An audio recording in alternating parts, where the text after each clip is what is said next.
اللہ اللہ اللہ۔ ایک صاحب نے یہ سوال کیا ہے کہ بچے کا عزیر نام رکھنا کیسا ہے؟ تو عزیر تو پیغمبر کا نام ہے، قرآن کریم میں اللہ تعالیٰ نے ان کا تذکرہ کیا ہے، وقالت الیہود عزیر ابن اللہ۔ حضرت عزیر اللہ کے نبی تھے، اللہ کے پیغمبر تھے، تو یہ بہت اچھا نام ہے، اس کو رکھنا چاہیے۔ تو یہ ایسا نہیں کہ حرج نہیں، بلکہ ایک اچھا نام ہے۔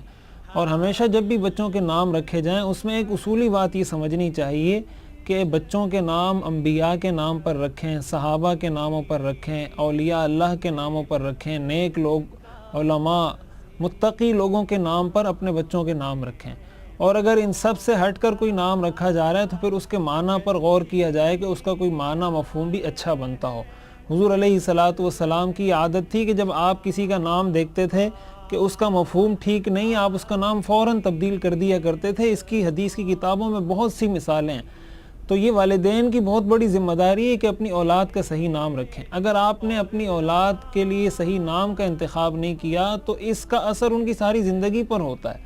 اس لیے، اور آج کل تو ہمیں بہت زیادہ مشکل اس لیے بھی پیش آتی ہے کہ بہت ساری قانونی پیچیدگیاں ہو جاتی ہیں۔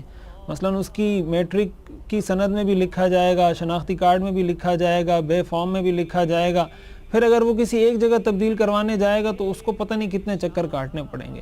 تو شروع میں اس چیز کو اچھے طریقے سے دیکھ لینا چاہیے کہ کہیں کوئی غلط نام بچے کا تجویز نہ کیا جائے۔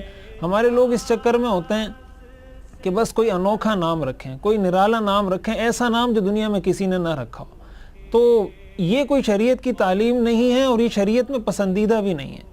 شریعت میں پسندیدہ عمل یہ ہے کہ آپ نام اچھا رکھیں، چاہے وہ 100 بندوں کا ہو، 1000 بندوں کا ہو یا کسی کا بھی نہ ہو۔ اچھا نام تلاش کریں بچے کے لیے، وہ نام اس کے لیے تجویز کریں تاکہ اس کی ساری زندگی بھی سکون سے گزرے اور آپ کی ذمہ داری بھی اچھے طریقے سے ادا ہو۔